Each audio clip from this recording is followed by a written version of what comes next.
भारत एक ऐसा देश जहां हर गांव की अपनी एक कहानी है। लेकिन झारखंड के पलामू जिले में एक छोटा सा गांव आज पूरे राज्य में रहस्य का दूसरा नाम बन चुका है।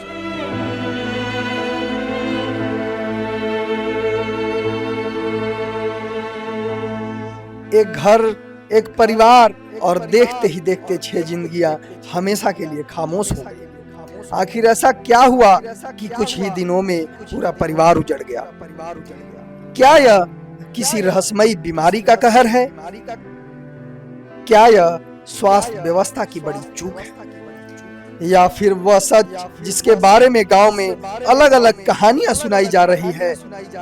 कोई से तांत्रिक शक्ति बता रहा है, कोई जहरीले खाने की आशंका जता रहा है, तो कोई प्रशासन पर सवाल उठा रहा है। लेकिन अफवाहों से अलग आखिरी सच्चाई क्या है?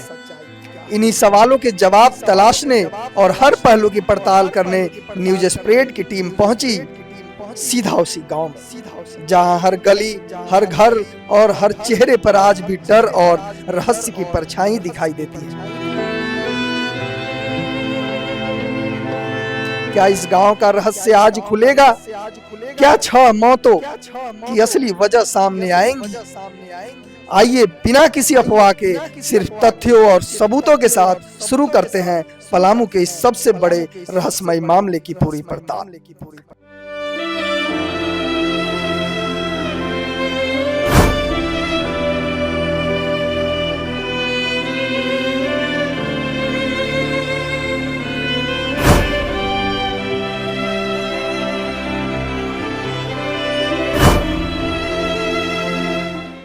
झारखंड के पलामू जिला का एक छोटा सा गांव सिक्का, जहां कभी बच्चे हंसते थे, मुस्कुराते थे, खिलखिलाते थे, लेकिन आज वह गांव में मातम, सन्नाटा पसरा हुआ है।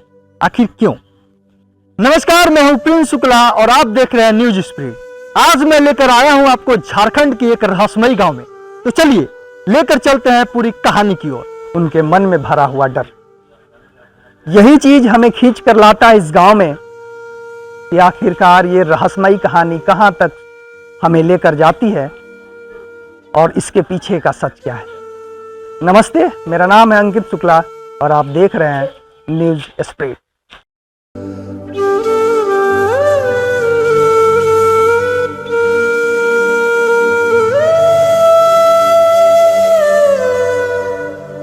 झारखंड के पलामू जिला का एक छोटा सा गांव सिक्का, जहां इस गांव में पहले बच्चे की खिलखिलाहट, बच्चों की हंसी, मुस्कुराहट और वो आवाजें गूंजती थी, लेकिन अब कुछ दिनों से आज इस गांव में मातम और सन्नाटा फैला हुआ है।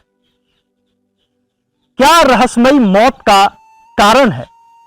एक ही परिवार में 5 मौत, ये पूरे झारखंड के सन्न करके रख दिया है। हर कोई सोच रहा है कि ये रहस्यमयी बीमारी क्या है, लेकिन इसके साथ साथ झारखंड के लोगों के साथ साथ पूरे देश जो भी ये खबर दिखा उसका रूह कांप गया।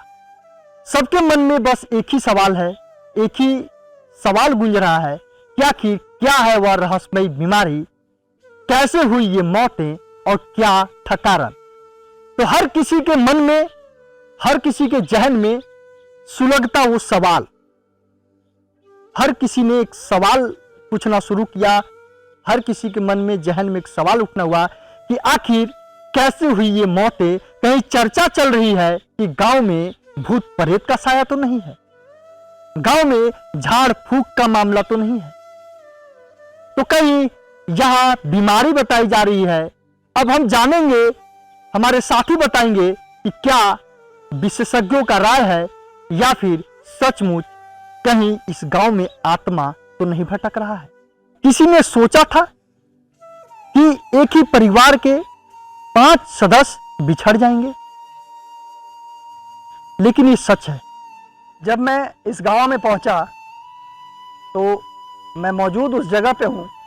शुरुआत हमारी वहां से हुई जहां इंसान के मरने के बाद जो सत्य को बताता है। मैं मौजूद हूँ उस जगह पे जो गांव में बोलते हैं पेड़ों के नीचे जो घाट को लटकाया जाता है, वहीं पे मैं मौजूद। लेकिन सवाल के घेरे में आज भी गांव है कि आखिर की ये बीमारी क्या थी, बीमारी की रहस्यमयी कहानियां क्या है।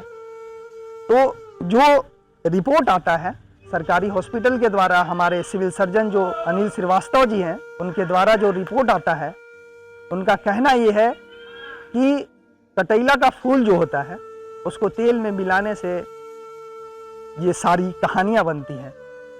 अब ये मैं पहले ये बता दूं कि ये कटैला का फूल जो है उसको तेल में मिलाने से मेडिकल ये कहता है कि ड्रॉप्सी नामक बीमारी उत्पन्न होती है, जिससे शरीर में सूजन, सांस लेने में दिक्कत और अकबकाहट जैसी हालात हो जाती है। और गांव में बात करने के बाद पता ये चला कि उनकी शरीर सच में फूले जा रही थी, और जिस तारीख से ये घटना शुरू हुई उसके 10 से 15 दिन पहले किसी का शरीर फूल जाना, किसी को घुटन होना, इस तरीके की चीज सत्यता पाई गई।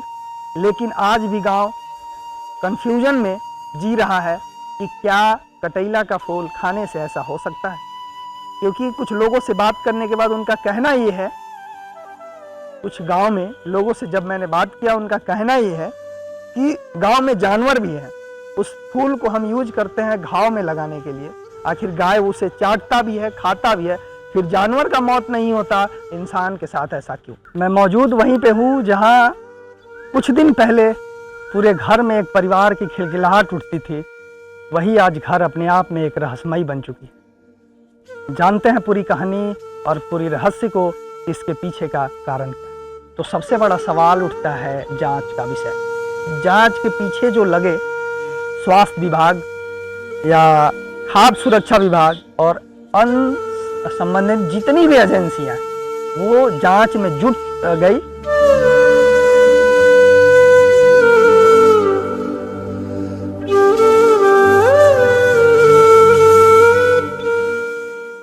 तो गांव में पहुंचने के बाद बात करने के बाद पता चला कि जिस तारीख से मौत होनी शुरू हुई उससे 15 दिनों पहले की कहानी मैं जानता हूं। क्योंकि उस 15 दिनों में सबसे पहले शुरुआत हुई यहाँ के जो गांव में मौजूद डॉक्टर हैं, जो होम्योपैथी हैं, वहाँ दिखाया गया। अच्छा, जो मौत से पहले 15 दिन की जो कहानी है, गांव में लोगों से बात करने के बाद पता चला कि पहले आपके पास पहुँचे ये लोग। मेरे पास तो क्या घटना था? मेरे पास पहुँचे थे इन लोग, तो हम पूछे क्या हुआ है, तो इन लोग बोला जो मेरा पैर स्वेलिंग हो रहा है, मेरा भी है, मेरे बेटी को भी है। तो हम पहले एचबी जांच किए, तो एचबी जांच किए तो देखें उसमें एक का 6.5 ग्राम, एक का 7 ग्राम था।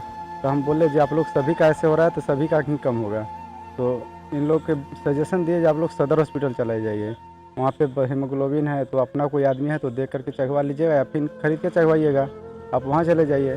तो फिर बोला जे नहीं हम लोग नहीं जा पाएंगे, से हम लोग की झाड़ फूँक जा रहे हैं, झाड़ बाने फूँकवाने। तो उन लोग फिर झाड़ फूँक में चल गया, फिर इलाज नहीं करवाया।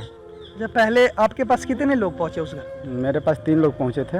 पहले आप 3 लोगों का ट्रीटमेंट किया? नहीं, ट्रीटमेंट नहीं किया, बस केवल एचबी चेक किए थे और ऐसे ही फीवर का दवा बस पैरासीटामोल खाए थे हम लोग बस। उसके बाद फिर क्या हुआ आगे? और कुछ भी नहीं हुआ। आपके ऊपर कितने दिन पर भरोसा इन्होंने जताया? भरोसा जताया ही नहीं, हम तो रेफर कर चुके थे इन लोग। अच्छा, आप तुरंत रेफर कर दिए? हाँ, तुरंत रेफर कर दिए थे। क्योंकि ये एडमिट वहाँ पे सुनने में आ रहा है 15 दिनों के बाद हुए थे। हाँ, 15 दिनों के बाद हुए थे एडमिट। मेरे पास आने के उन लोग बोला था ये 1 हफ्ता से पैर स्वेलिंग हो रहा है, तो ट्रीटमेंट अच्छा, मतलब 1 हफ्ता स्वेलिंग के बाद ये आप तक फिर मेरे आपके पास पहुँचे हम। ये भी एक अपने आप में नई चीज़ ये बताती है कि लोग पहले विश्वास किस चीज़ों पे करते हैं। डॉक्टर साहब ने जिस तरीके से बताया कि ये स्वेलिंग के 1 सप्ताह के बाद इनके पास पहुँचे, उसके बाद इन्होंने रेफर किया। किसी भी बीमारी को जब जनरली उस पॉपुलेशन में नहीं पाया जाता है और अगर पाए जाने लगे और एक बैग बहुत से लोग इफेक्टेड हो जाए और उसकी जानकारी क्यों हुआ है इसको नहीं हो, तो लोग उसको रहस्यमय ही कहेंगे कि तब तक रहस्यमय होता है जब तक उसकी सही जानकारी, उसका कारण और निदान पता न चल जाए। हमने 10 दिन तक उसमें पर्सनली और मेरी टीम ने मेहनत किया और हम ये मानने को कतई तैयार नहीं थे कि ये कोई रहस्यमयी बीमारी रहा होगा। इसका कारण क्या रहा होगा, इसके खोजबीन में बहुत सा प्रयास हुए। हमने लैब में जाकर खुद से बहुत सा टेस्ट किया और अंत में ये पाया कि हमारे पलामू में जो कटैला का पौधा होता है उसको वो अगर किसी कारणवश सरसों के तेल में मिल जाए, कहेंगे सरसों तेल में क्यों? इसलिए कि उसका बीज, कटैला का बीज और सरसों का बीज एक ही जैसा होता है। अज्ञानतावश, जानकारी नहीं होने से अगर वो मिल जाए तो उस जो बीमारी होती है उसको एपिडेमिक ड्रॉपसी बोलते हैं। यह कोई इन्फेक्शन नहीं है, ये पॉइजनिंग है, टॉक्सिसिटी है। ये जो रहस्यमय बीमारी, उसी समय हमने कहा था कि अब इसको रहस्यमय बीमारी नहीं कहा जाए बल्कि इसको एपिडेमिक ड्रॉपसी कहा जाए। इसका इलाज उस टॉक्सिन का कोई काट उपलब्ध नहीं है। जो भी इलाज होता है सिम्टम के आधार पर ही होता है। तो हमने उसका है सो उस तरह से उसका खोज किया और उसको है सो बाहर भेजा लैब में। वहाँ के सरसों तेल को कलेक्ट करके, उस घर के सरसों तेल को कलेक्ट करके हमने लैब में भेजा और ऑथेंटिक रिपोर्ट 2 तारीख को स्टेट का लैब से प्राप्त हुआ कि ये सरसों तेल में कटैला का तेल मिला हुआ है, सैंग्वारीन मिला हुआ है और this is positive agent for this so called रहस्यमय बीमारी। अब हमारा आगे का आप पूछेंगे कि आगे आप क्या कर रहे हैं। तो बीमारी में एक परिवार इफेक्ट हुआ था। इसी तरह की पहले भी घटना हो चुकी है। गुरदासपुर जो पंजाब में पड़ता है 2011 में इसी तरह का एक ही परिवार के बहुत से लोग वहाँ पे अफेक्टेड हुए थे और उसको भी एपिडेमिक ड्रॉपसी कहा गया था। दोनों में समानता क्या है इसके बारे में बताते हैं। जो गुरदासपुर में मिला था 2011 में और यहाँ जो सिक्का गांव हमारे पलामू मिला, दोनों में समानता ये है कि दोनों खेतीहर परिवार के लोग थे। सरसों का तेल खुद से जो सरसों जाते थे अपने खेतों में उसी को पेरवाते थे और उसी का सेवन करते थे। गुरदासपुर में भी यही हुआ था, यहाँ भी यही हुआ। तो हमारा सुझाव ये रहेगा कि आप तो पहले ये सैंग्वारीन या कटैला जो होता है इसको पहचानिए और जानिए कि ये किस तरह से जानलेवा है। दूसरी बात, हमने पोस्टर लगा करके विभिन्न माध्यमों से, चैनलों से ये प्रचारित करने की कोशिश की है और लगे हुए हैं कि इस पौधे को पहचानिए। और खरपतवार है, आप जब पौधे का अपने खेतों में रोपण करेंगे तो आप देखिए कि ये कहीं उग न गया हो और इसको इमीडिएटली वहाँ से हटा दीजिए, कबाड़ कर फेंक दीजिए। नहीं, एपिडेमिक ड्रॉपसी हम सब ने सुना है। जब भारतवर्ष हम लोग आज़ाद हुए थे और नई हमने अपना देश फिर से बनाना शुरू किया था, तो गुजरात के साइड में और उसके सटे कुछ एरिया के साइड में बहुत फास्ट रेट से डेथ होनी शुरू हुई थी। और वो डेथ के जब कारण खोजना शुरू हुआ तो एडल्ट्रेटेड मस्टर्ड ऑयल एक कारण पाया गया। उसी तरह बहुत सारे जो हम लोग बीज हैं, खाने वाली चीज़ हैं, उसमें एडल्ट्रेशन स्टार्ट हुआ। ये उस समय कुछ लोग जो वेंडर्स होते थे वो पैसा ज़्यादा कमाने के लिए ऐसे एडल्ट्रेशन मतलब मिक्सिंग करते थे। जैसे आज भी अगर हम लोग देखते हैं कि मिक्सिंग वाली चीज़ें हमेशा तेल में जिससे मिक्सिंग की जाती है प्राइस कट करने के लिए, एज़ पर स्टैंडर्ड, अगर वो एज़ पर स्टैंडर्ड से बाहर जो जाती है कोई चीज़ मिक्सिंग तो उसको एडल्ट्रेशन बोला जाता है। माने कि उसकी जो ओरिजिनलिटी है वो नहीं रही और उससे होने वाली जो साइड इफ़ेक्ट्स है वो ज़्यादा हो गई। कई बार एडल्ट्रेशन करना या जो मिक्सिंग करना सरकार द्वारा नियमित रहता है कि हाँ इतना मिक्सिंग अलाउड रहेगा कि इतने मिक्सिंग से स्वास्थ्य को हानि नहीं होगा और कॉस्ट होगा कटिंग। बट ये स्पेसिफिकली जो एपिडेमिक ड्रॉपसी है ये बहुत ही ख़राब बीमारी जैसी है। इसमें क्या हो रहा है कि एक आर्जीमोन प्लांट करके है जिसको मैक्सिकन पॉपी बोलते हैं, धतूरा नहीं, मैक्सिकन पॉपी। और आम भाषा में हमारे हर झाड़ में इजी ग्रोइंग वीड है, मतलब जहरीला प्लांट, जो कटीला भी यहाँ आसपास के लोग बोलते हैं। इसमें येलो फ्लावर्स होते हैं और इनकी जो स्टेम्स होती है उसमें पतले पतले स्पाइक्स जो कैक्टस जैसा फील देता है। ये अपने आप ग्रो होता है। पहले का ज़माना और अब में काफ़ी अंतर है। पहले पहले की रिपोर्ट के हिसाब से कोई जानबूझ के या पैसे कमाने के लिए या वेंडर वेट को गेन करने के लिए करते थे। सरकार ने बहुत स्ट्रिक्ट नियम उसमें पालन किया और हमारे जितने भी एडल्ट्रेशन को कंट्रोल किया और फूड ग्रेन्स और खाने की जितनी चीज़ें हैं उसको टेस्टिंग करके पास करना शुरू किया। अभी जो मैंने भी सुना है तो काफ़ी सुनने में बहुत काफ़ी ख़राब लग रहा है कि एक ही घर के बहुत लोग की डेथ हो गई है। तो स्पेसिफिकली कि आर्जीमोन की जो सीड्स है और मस्टर्ड के सीड्स मिक्स होने पे इसकी साइड इफ़ेक्ट से ये समस्या हो जाती है। नहीं, राख तो आई डोंट थिंक सो कि राख से कुछ हो सकता है, बट आपको समझ कि राख क्या है। राख जब कोई चीज़ जल जाता है तो जलने की बाद की जो कार्बन फाइबर पार्टिकल्स वेस्ट जो भी है वही उतनी बचती है। जैसे कोयला का राख। अब वो कोई भी चीज़ वो खाने से आपकी पेट खराब हो सकती है, आंत फंस सकता है, लेकिन डेथ नहीं। ये स्पेसिफिकली जो केस है आप समझिए कि क्यों हुआ। जिस किसान ने मस्टर्ड ग्रो किया उसी खेत में उसको आइडिया भी नहीं होगा कि उसके खेत में आर्जीमोन वाली प्लांट ग्रो कर गई है। और ये इसलिए ऐसा होता है कि दोनों मस्टर्ड की खेती और ये प्लांट का होने का समय एक ही होता है। ये अभी जो सीज़न चल रहा है जब लोग मस्टर्ड का सीड डालते हैं कि प्लांट हो, वो भी इसी समय अपने आप ग्रो करता है। और समझदारी उसमें रहती है कि उसको जैसे दिखे तो उसको आपको काट के हटा देना है, आपके खेत में वो नहीं रहना चाहिए। सेकेंड, दोनों के सीड की कलर जब वो गिरती है, सीड्स जो हम लोग निकालते हैं, सीड की कलर का कलर सेम रहता है, दिखता सेम है, तो विजिबली आप आँख से उसको अलग अलग नहीं कर सकते हैं। अगर मिक्स हो गया तो वो एक अलग अलग किया नहीं जा सकता है। और मोस्ट इम्पॉर्टेंट क्या है कि ये जब ऑयलिंग के लिए जाती है, ऑयलिंग होने पे भी अंतर नहीं होगा।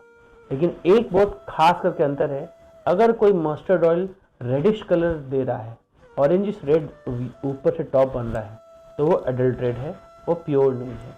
मस्टर्ड पीला जैसा होना चाहिए, येलोइश ऑरेंज, येलो जैसी होनी चाहिए, रेड जैसी नहीं। तो एक मतलब देख के अनुमान लगाया जा सकता है।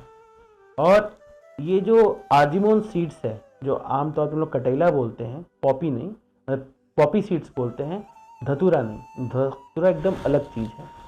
इसको खाने से शरीर की ऑर्गन्स धीरे धीरे फटने लगती हैं, पानी जमने लगता है, हार्ट फेल होने लगती है। तो चिकित्सक को भी ये समझ में नहीं आता है कि ये इसके कारण हो सकता है, क्योंकि बहुत कम चिकित्सक होंगे जो यंग एज के होंगे, जो ये देखे भी होंगे कि ये बीमारी एग्जिस्ट भी करती हो, क्योंकि हमारे किताबों में दिए कि उस समय हुआ करता था। ये एक तरह का पॉइजन है, ये शरीर में जाते ही, आँख से जाते ही ब्लड में फैलता है और हर जगह ब्लड में कहीं कहीं प्रोटीन को लीक करना शुरू करता है। मतलब शरीर में सूजन आना शुरू करेगा, हार्ट के चारों ओर सूजन आना शुरू कर देगा, तो हार्ट पंपिंग एक्शन फेल हो जाएगी, हार्ट फेलियर होने लगेगा। ब्रेन के चारों ओर होगा तो पेशेंट बेहोश जैसा और ब्रेन की स्वेलिंग से साइड इफेक्ट्स होनी शुरू हो जाएगी। तो ये कोई स्पेसिफिक ऑर्गन नहीं, पूरे शरीर को डैमेज करता है। पहला तो कि बहुत रेयर है आइडेंटिफिकेशन। कोई भी हमारी इमरजेंसी पेशेंट आता है तो हम पॉइजनिंग सस्पेक्ट करते हैं, तो पहला तो होना चाहिए गैस्ट्रिक लवाज। अगर वो तेल कंज्यूम किया है तो पेट की सफाई होनी चाहिए। दूसरा, स्पेसिफिक एंटीडोट नहीं है, जो शरीर की समस्याएं हो रही हैं, जैसे हार्ट फेलियर हो रहा है, हार्ट फेलियर से डेथ होगा, हार्ट फेलियर को अर्ली आइडेंटिफाई करना और हार्ट फेलियर को दवाइयों से हार्ट को स्ट्रॉन्ग करना। सेकेंड, किडनी अगर डैमेज हो रही है तो किडनी के सपोर्टिव ट्रीटमेंट करनी है, या हीमोडायलिसिस का अगर कराना पड़े तो वो करना है। अगर एसिडोसिस हो गया है तो एसिडोसिस की करेक्शन करनी है। शरीर में जो समस्याएं उत्पन्न हो रही हैं, जब तक वो फ्लश आउट ना हो जाए तब तक उसको सपोर्ट से इलाज करना है। तो यहाँ गांव के लोगों को यह पता था कि वो कहीं झाड़ फूक तांत्रिक से मिलकर झाड़ फूक करवाते थे। तो गांव के आसपास के लोग भी कह रहे हैं, गांव के लोग भी ये कह रहे हैं कि तांत्रिक से दिखाने के बाद, झाड़ फूक कराने के बाद वो भभूत खाते थे। अब मैं 2 पॉइंट्स इस पे रेज करना चाहूँगा। ये जो आर्जीमोन की प्लांट है, मैक्सिकन पॉपी प्लांट है, जो कटेला प्लांट है, इसको हम सब जान रहे हैं कि टॉक्सिक प्लांट है, बट इसको जब जलाते हैं, इसकी राख आयुर्वेदा में प्रैक्टिस की जाती है स्किन बीमारी को ठीक करने के लिए, एलर्जी को ठीक करने के लिए और फंगल। ये पहले आयुर्वेद में कहीं मेंशन किया हुआ है कि इसकी राख को, इस प्लांट की राख को घी में या नारियल के तेल में मिला के पेस्ट बनाने से लेप लगाने से स्किन की एलर्जी, खुश्की, पेस्टिसाइड से बचाव किया जा सकता है। सेकेंड, ये भी बात बोल जाती है कि इस राख को सेवन करने के लिए आयुर्वेद में भी मना किया है। और ख़ास करके आप पहले सुनते होंगे लोग कोयला से पेस्ट करते थे या राख से मंजन करते थे या राख से बर्तन धोते थे। पेस्टिंग करना, अगर ये राख को इस्तेमाल गलत करता है तो आयुर्वेद में ये भी लिखा हुआ है कि सेवन ना करें, क्योंकि इसकी सोच नहीं है कि उसकी राख में कितनी टॉक्सिक पदार्थ है। सेकंड, गर्भवती महिला में तो ये उपयोग करना ही एकदम मना है, ये गर्भाशय को समस्या कर सकता है। तो राख की पेस्टिंग अप्लाई किया जाता था फॉर एक्जिमा, इचिंग और फंगल डिजीज के लिए, बट खाने के लायक कोई उपयोग नहीं करता था। एक और बात कही जाती है पहले पुरातन में कि राख को बुभूत की तरह, जो आप यहाँ बोला जा रहा है, तो लोग कंज्यूम करेंगे तो 0.5 ग्राम, 1 ग्राम, 5 ग्राम ऐसे कंज्यूम करेंगे, मतलब आधी चम्मच, 1 चम्मच से ऊपर नहीं। तो कंजम्पशन से डेथ को मिलाना, तो मुझे ये फिर फॉरेंसिक साइंस लैब में जो पोस्टमार्टम होगा और पेट की जो कंटेंट होगी उसकी जांच, तभी ये हम लोग उस निष्कर्ष पे निकल पाएंगे। कमेंट करना। जैसा पहले मामला था कि परिवार इससे पहले कई दिनों से डॉक्टर से इलाज करा रहे थे। जब डॉक्टर के इलाज कराने के बाद इलाज से समस्या नहीं हुआ, दूर नहीं हुआ, इलाज जो बीमारी था वो ठीक नहीं हुआ, तो उसके बाद वो तांत्रिक का सहारा लेना शुरू किए, यहां से झाड़ फूक भभूत खाना शुरू किए। मामला झाड़ फूक के बाद कहीं उनको भभूत मिलता है, वो भभूत खाना शुरू करते हैं, ऐसा गांव के लोग और आसपास के लोग कह रहे हैं। फिर भभूत खाने के बाद वो पूरे परिवार एक साथ भभूत खाते हैं और सोते हैं। अब भभूत खाने से पहले क्या वो सोचे होंगे एक बार कि अगर वो दिन में खाकर, रात को भभूत खाकर सोते हैं तो क्या दिन में उठ पाएंगे? क्या वो अगले दिन देख पाएंगे? क्या अगले सुबह वो किसी से बात कर पाएंगे? ये सारा एक रहस्यमयी तरीके की घटना हुई, अचानक से घटना घटी, जिसकी हमारी टीम पूरे पड़ताल करने पहुंचा और इसके बाद खुलासा हुआ कि तांत्रिक के द्वारा ये इलाज करा रहे थे। जो देख सकते हैं इस जगह पे जहां मैं बैठा हूं, ये वही पीपल का पेड़ है। इनके घर से महज 100 कदम की दूरी पे है। इसी पेड़ के नीचे यहाँ पे गांव के जो जितने भी हैं वो घट भी, मौत जिसकी होती है घट भी टांगा जाता है। इसके बगल में आप देख रहे होंगे जहाँ पे वो कार्य किया जाता है, मौत के बाद वो घटना जो होती है वो सारा क्रियाकलाप किया जाता है। लेकिन कहीं ना कहीं ये सवाल उठने लगा है ये मन में कि क्या लोग इस देश में, भारत में, झारखंड में, खासकर ज़्यादा तौर पे झारखंड में अभी भी तांत्रिकों का सहारा लेना, झाड़ फूक कराना, भभूत खाना, ये सारी जो समस्या है ये होती आ रही है। यही डॉक्यूमेंट्री के माध्यम से हम लोगों के बीच अभी पहुंचाना चाह रहे हैं कि जिस गांव में जो लोग जो अभी भारत देश में तंत्र पे, मंत्र पे, तांत्रिक पे, साधु महात्मा पे जो विश्वास करते हैं, करना है, कहीं ना कहीं धर्म को भी मानना है, लेकिन उसके बाद जो है वो डॉक्टर के सहारा जरूर लेना है, साइंटिफिक रीजन जरूर देखना है।